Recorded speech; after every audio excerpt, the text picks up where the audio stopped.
Welcome to Costa Ricans in Cars Getting Coffee. And today we're with Victor. Hello. And we're going to go cruise through Uvita and we're going to go grab some coffee. So join us on Costa Ricans in Cars Getting Coffee. Let's go for it. And today we're in Rocky. And what year is Rocky? Rocky's your, how do you pronounce it?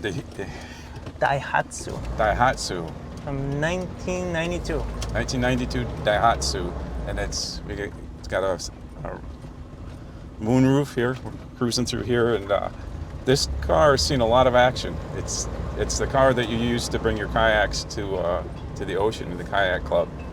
Sure do. Yeah, it's a 4x4 little workhorse. And here in Uvita, even on this street, we have potholes, so it's good to have a car that can handle that. So Victor was actually the first Costa Rican I actually had a conversation with. When I came down from the airport, I had a driver, but the driver didn't speak English at all. And I got here to Uvita, and Victor kind of showed me the ropes and let me know a little bit about Uvita. So how long have you've got an interesting story. You've lived in, I probably should put my seatbelt on, right? Yeah, let's do the seatbelts. Highway can sometimes be caution. Yeah, I was born and raised in Uvita, but I grew up in the U.S. from 8 to 18. So you've seen a little bit of the both here. I have. Both worlds there. Yeah. I can't imagine the changes you must have seen here in Uvita since you were a kid. Many changes. From a dirt road to a paved road to a tree, but now there's restaurants. Oh, we're here. We're here. That's a good thing about Uvita. The places here to have coffee are close by. I had my seatbelt on for all of 3 seconds there. It was good. So let's grab some coffee and we'll talk about Uvita and Costa Rica and some of the projects that you're involved in. Sounds good. Coffee time. Hola, ¿cómo está? Excelente. You do it, David? So we do simple mobile. We do simple mobile, you know? Sí, it's way to go. No cash. Simple. Simple. There you go. Gracias. Vamos. Ciao. Ciao. So we're here in Uvita with my friend Victor. We're having some coffee here on Costa Ricans in Cars Getting Coffee. And we were talking before about the changes that Victor's seen since he's been here, because he lived in the States for a while, but he grew up in Uvita. So let me get this straight. You lived in Uvita till what age? 8 years old. And at 8 years old, you moved to the States. And you were in the States for how long? That was 10 years. 10 years in the Yeah. States. So he's seen the best and worst of both worlds. And which do you prefer, the States or Costa Rica? You go back and forth. You go back and forth a lot because there's a lot of things that you have here that you don't have there, and there's a lot of things that you have there that you don't have here. So Yeah. you go back and forth, but generally because my family is here, my citizenship is here. I prefer to be here. And you've done a lot of travel, and you've been around the world and did a lot of bicycle riding and things. I have. Where were some of the places you went on bicycle? Yep, I've taken 2 bicycle tours, one to South America, 8 months. Wow. And Argentina, Chile, Bolivia, Peru were the main highlights. Yeah.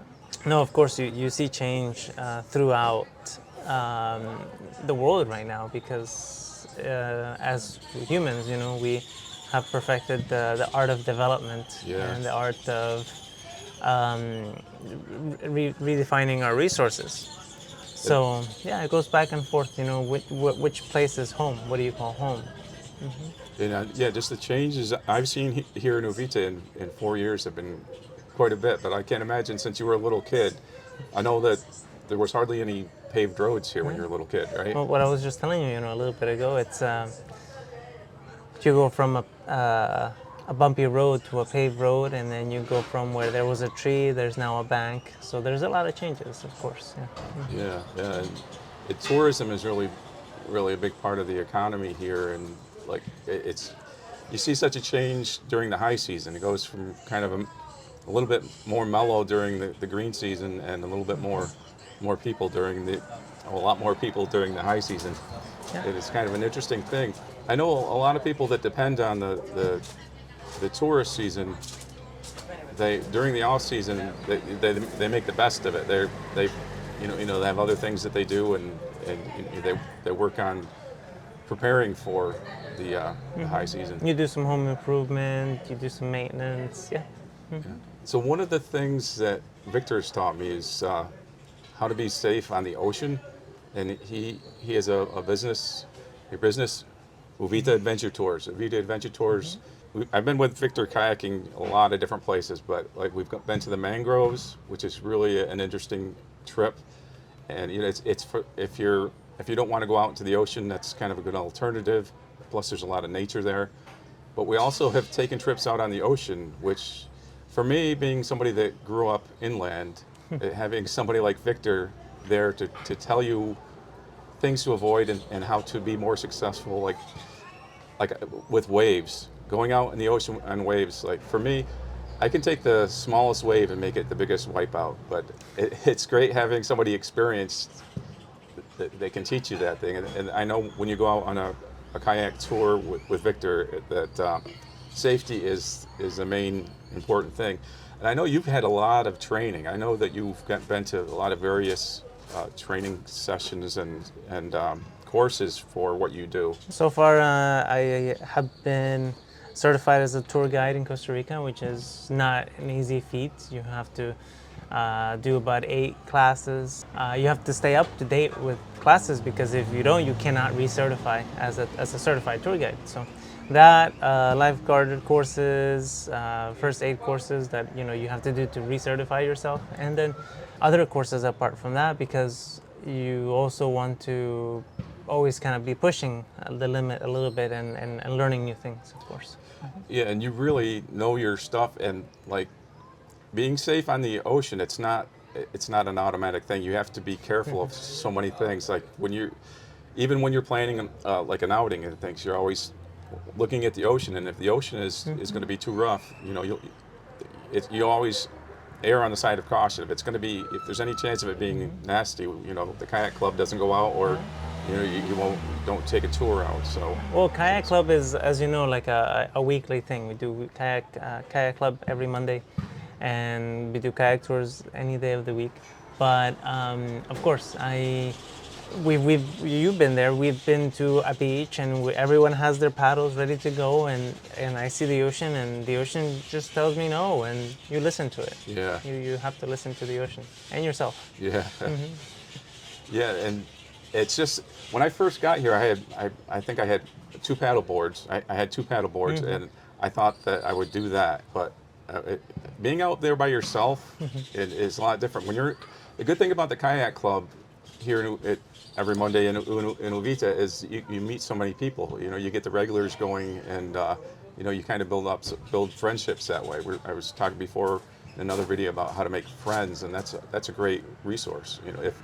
If you live here local, it's a great thing to get involved in. And I mean, if you have friends coming, you could you can do like a one-time pass for the Monday Kayak Club, and you do like if you buy several trips, it's cheaper to do it that way. But it's a real fun thing to do, the kayak club. We've seen whales, we've seen dolphins. Just last week we saw the osprey. Oh, really? Yes. Yeah, and out by there's an island, Whale Rock Island of Bajena.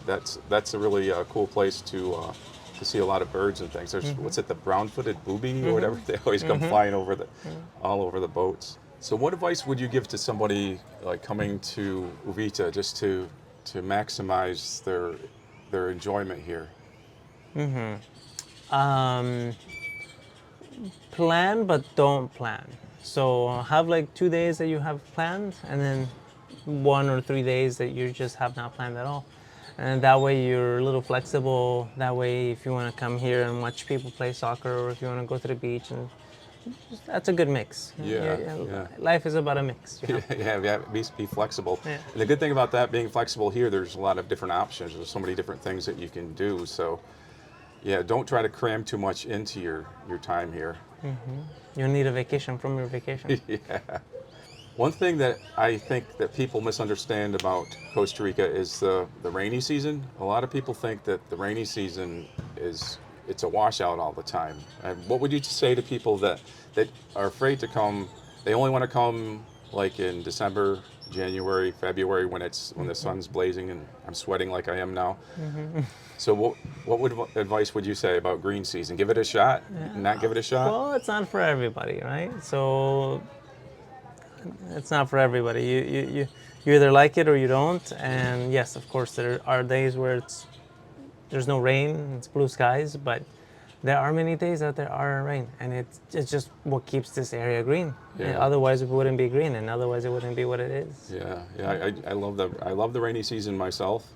I just think it gets a bum rap sometimes that people are just afraid of it. But yeah, I can see if you're on vacation and you want to have blue skies your whole time. This is coming into the high season starts just about now, right? Getting into December and ends in what? End of February into March. March. Yeah, late March. But the ocean is calmer this time of year, usually, generally. Much calmer, yeah. So that's one advantage of coming this time of year. Yeah. And if you are coming this time of year and you'd like to book a tour with Victor, I'm going to leave his contact information down below in the description. And whether it's an individual or like a party, if you're an individual, you can come in on what's the smallest number you would do like in a tour? Well, we always go out. If someone wants to go out on a Monday, we go out. Yeah. So yeah, you can join the kayak club. And if you like to do a separate tour, like in the ocean or in the mangroves, that's also something that Victor specializes in. There's so much. The mangroves are really interesting. There's so much wildlife there. So I have a part of Costa Ricans in cars getting coffee where I like to do 5 questions, which we call cinco preguntas. And if you've been watching me on this channel any length of time, you know my Spanish is horrible. So what I do is I'm asking the questions in Spanish, and Victor will respond in English. So, cinco preguntas. The first question is, ¿cuál es tu comida favorita? Okay. For today, it was definitely tamales. I had tamales in the morning. My sister at Los Laureles made tamales for the family, so it was tamales for sure. And Los Laureles is a very well liked restaurant here. That's putting it mildly. It's one of the most favorite restaurants of people around here. So I have to get her on Costa Ricans in Cars Getting Coffee. So she's famous for a lot of things. Everybody talks about the fish tacos, but there's a lot of different things that they love at Los Laureles. Okay, number 2, ducha caliente or ducha fría? It's funny. Somebody asked me that yesterday. Like, what type of weather do you prefer? Because I think this goes back to weather a little bit, and I don't mind. I like extreme hot or extreme cold. It does not faze me. Yeah. ¿Cuál es el carro ideal para Costa Rica? And this is a question for you because I think that you have a lot of knowledge on this because you're good at finding cars. When I was looking for my car, you gave me a lot of good advice. Things to avoid is the biggest thing, the cars to avoid. But ¿cuál es el carro ideal para Costa Rica? Okay, that is a very good question. That is a question that has many answers. But of course, the Daihatsu Rocky. Rocky's a great car. Rocky's a cool car. Daihatsu is not for everybody, and the Rocky is definitely a good 4x4 car, and it's a car where you can actually. We tow our equipment with it. I've towed many things with the Rocky. But it's usually something that fits into your needs, you know. If you're a family of 4, you want a 5-seater to take a friend.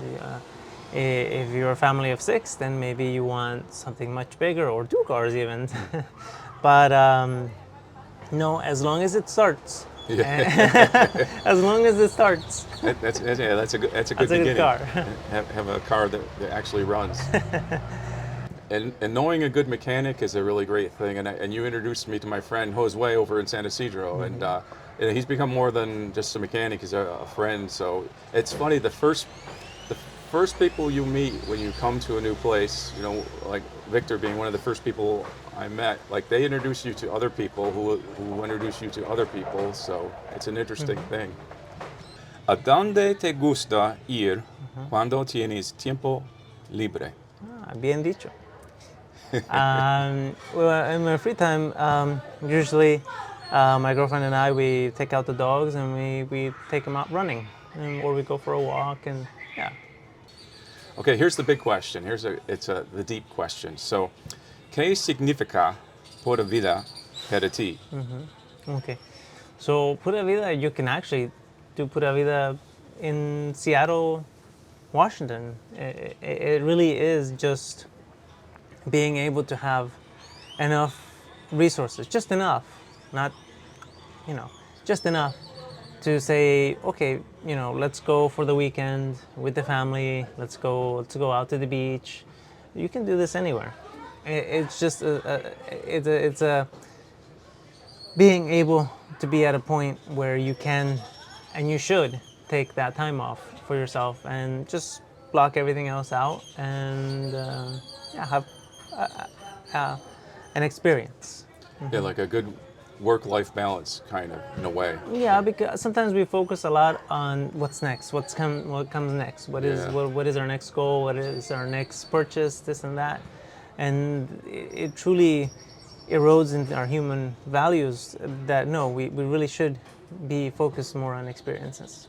Yeah, and I know some of the philosophy, like you've helped me with a few different things. Like a lot of times, because I tend to stress over things, and like you're like, just tranquilo, just don't worry about it. It's not time to worry about it. You just work, take it as it comes. Don't worry ahead of time when you don't need to. So I appreciate that. That advice. We all do this. We all do this, and maybe it just takes somebody else to ask you, hey, step back and really focus. Is it really worth it to worry about this? It's one of those things that is just you take a deep breath, you calm down, and you move on. And your girlfriend came from Germany, right? She's German, yes. And how has she adapted to life here in Costa Rica? Yeah, she's adapted pretty well. It's tough because Germany is. I've been to Germany, and it's a country of rule and law, right? Yeah. But I think she has adapted very well. She enjoys living here, and very happy that she enjoys it too.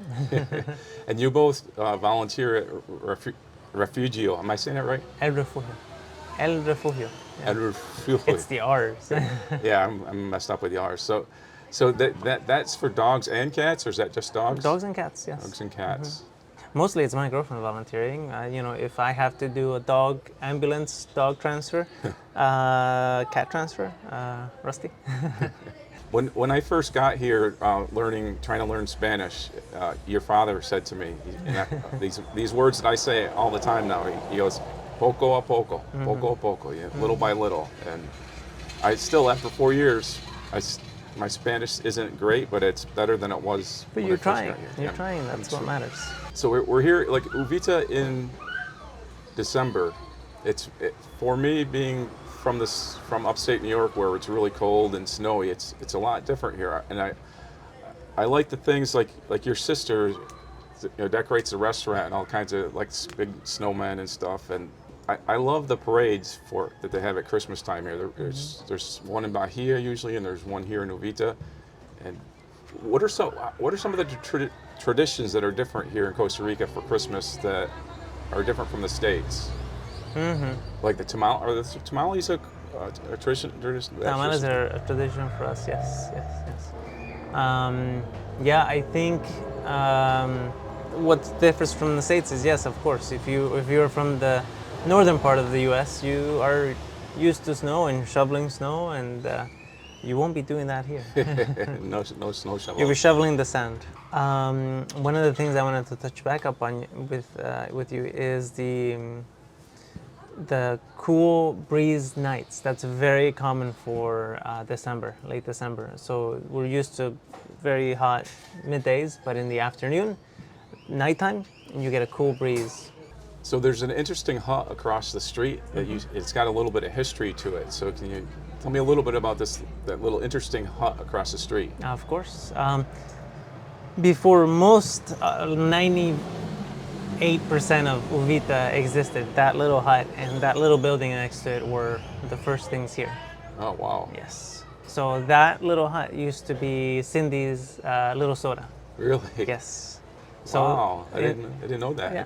In the late 90s, my sister had a little soda there along with the family, and they sold to the truck drivers, to the people passing by, the tourists, food and drink. So at that time in '92 was Route 34 dirt, or was About that 96, 95. Yeah, it was all dirt. it was all dirt? It was all dirt. Yeah, that there's not too many dirt roads left down in the lowlands here. There's dirt roads still going up to the mountains and things, but there's not too many dirt roads left down here. But that must have been an interesting time. I remember your sister telling me that, you know, I mean, everybody now has cell phones. Everybody keeps in contact with cell phones. Back then, there was only like one phone in town that everybody would have to take turns to use. So Uvita has really changed a lot over the years. So where did the name Los Laureles come from? So my father basically more or less exchanged the property, and the property that he has now, there was many laurel trees that we Okay. have here, and they're a tall, skinny tree, and they grow very tall. But there was many around. He says we're in the laurel forest, so Los Laureles. That's how it translates to in Spanish. And it's nice he's got the little kind of a private forest all the way around the perimeter there. That there's a lot of wildlife in there. Yes. It's amazing that when you preserve a little strip like that, not a strip, but a circle, it's really great for the wildlife. It gives them a place to go. And there's 3 streams, 3 water sources. So with there being a lot of water, animals have sustenance, and there's more biodiversity. I remember when I first got here, I was afraid. I was thinking there was a snake behind every corner, and like you're going like, you know, don't worry about it. It's, you know, there's lights and stuff here. They kind of shy away from where there's lights and electricity and things. And No, snakes are definitely dangerous, and you should definitely keep your distance to them. But it's difficult to come upon one, and usually they're more scared of you than you are of them. Yeah. They read your heat signal, and they know that you are not something they can eat. yeah, So they don't want to deal with you. I think if you are coming to Costa Rica, always, if you're going to go looking for nature, hire a guide, because a guide they can see things that you can't. The only time I've ever seen sloths is when somebody pointed them out. Like you pointed out that one baby sloth that was basically right outside my front door. Oh. You said, Ed, there's a sloth out here. I'm like, oh, really? I didn't, I walked by there a couple times that day, didn't see it. But I don't have very good sloth vision. I can't spot a sloth in a tree. I'll be looking out, I go, oh, look at a sloth, but it's usually like a termite hill or something, a termite mound up in the tree. Well, hiring a guide is great, not only for safety, but for being able to find things. And there's so many great guides here in the town. We have an association, you know, Kim. Yeah. So the whale season is the first whale season over yet? The whale season from the South Pacific is coming to an end. Yeah. So the southern migration is coming to an end, and the northern migration will start to arrive when? January, early January. Yeah. Yeah. So there's not much of a break in between, so you have a good chance of seeing whales coming here. So, But the population is less, so that there's fewer individuals coming from the northern hemisphere, from the coast of Alaska. oh, I didn't realize that. Than So there the northern migration doesn't have as many whales. Because I think a lot of them migrate as well to Hawaii and to those areas there, coast of California. Oh. Yeah. Yeah, it's fun seeing a whale in a kayak. It's not something that happens every day, but seeing a whale from a kayak is quite an experience. Yeah. I mean, seeing a whale anyway is an experience, but when you're just out in kayaks, it's like, wow, you're right on the water with the whales. Well, and those have been of luck, right? We've just been kayaking, and either they pop out, and we didn't know that they were there. Yeah. So it's a surprise. It's a pleasant surprise. Yeah. And I remember the first time we had dolphins. We're going from Playa Ballena to Playa Arco, and we got joined by a pod of dolphins. They followed us basically all the way over, And it was just like, wow, it was quite an experience. And that's not something that happens every time. So, you remember that, that experience. A lot of memorable things happen in the kayak club. Experiences, like we were just talking earlier, right? Yeah, experiences. Yeah. You can't put a price on that. And I like what you're talking about before. You come and give yourself time just to experience the town. Like here in Uvita, it's just a great community, and just there's so many people that are super friendly, and they love talking to people. They love talking to tourists that come here. When you were a kid and your parents told you that you're going to the States, were you excited about it or were you disappointed about it? It had to be tough because you're leaving your friends and stuff. Yeah, I think the first glimpse of that was we're studying English. I think that was the first glimpse of that. Yeah. Yeah, that must have been, I mean, at a young age, going to a whole nother country has got to be a shock to the system. Yeah, for sure, I agree. Yeah, I think as humans we adapt so easily to so many different circumstances and situations and locations that you just do it and don't think too much about it. But I would have preferred to stay here, even though I don't regret it at all to have lived in the States. Yeah, I mean, it's great to have both of those experiences, and I always say people that can speak two languages it's kind of like having a superpower. You speak a little bit of French and probably a little bit of German, I imagine. French I do better than German. Yeah. But when you first moved to the States, did you have English speaking ability just a little bit, or no? Not oh my much. God, not much. that must have been tough as a kid to I mean, it's hard enough moving to a new school, being the new kid on the block, but then not being able to understand. But I guess that's a good way to learn quick, right? That's why you jump in. So you want to take a drive down and check out your old school, see what that's like? Yeah. So we're going to go down and check out the old. I know they call, like in Costa Rica, they call the what do they call elementary school, then colegio. Colegio is that the middle school? What Middle grade? school, high school, yeah. Okay. But this would be the elementary school back in the day. Yeah. So in Costa Rica, speed bumps are called muertos, right? That's right? Muertos. Yeah. Muertos. That basically means like a dead body, right? Yes. Muerto.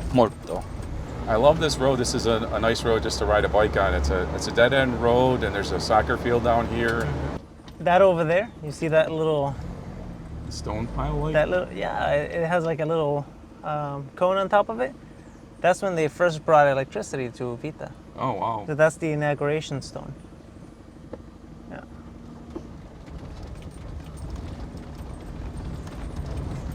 So this is a salon communal for Uvita, right? This is where they vote. I remember they voted on going forward with having the Adi here. Yeah. Because Bahia and Uvita decided to each have their own separate. They used to be together, right? Yep. So now they separated. They've separated, yes. So that's the school? No, the school's that one. Okay, wow. No, it's in a state of disrepair. So how many students were in the class? It's tops 40. 40 students? Yeah. And here on the left, you got the soccer field. And in Costa Rica, we call soccer football, right? That's. So you can see here in Rocky today, we've got the sunroof or moonroof, whatever we call that, open. Clear. All clear.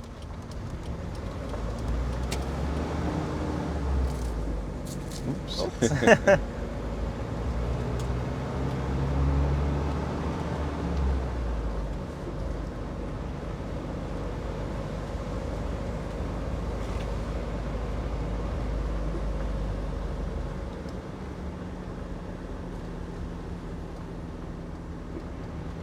Well, what used to be right here was the playground. Our school playground used to be there, and it was just all metal. So it got taken down not too long ago, maybe 6 months ago. So you had like different swing sets and things like that? Swing sets, a little slide, and it's all gone now. There it is. See? Oh yeah, there's plaque there. Yeah. 1995, I think that's what it says. It's Jose Maria Figueres, the president at the time. So I appreciate Victor giving me some time for Costa Ricans and Cars Getting Coffee. I've been trying to get this interview for a long time. I finally got it. And there's so much about Uvita that people don't see. They come here on vacation and they go to the beach maybe and do a different tour or two, but there's a lot of different interesting stories about Uvita, so it was fun learning a little bit more about that today. Well, thank you, Ed, for listening and for being interested, of course. Yeah. Happy to share. All right. So that's another episode of Costa Ricans in Cars Getting Coffee. And if you want information about going on a kayak tour with Victor, kayak club, if you just want to get a hold of Victor, I'll leave his contact information down below in the description.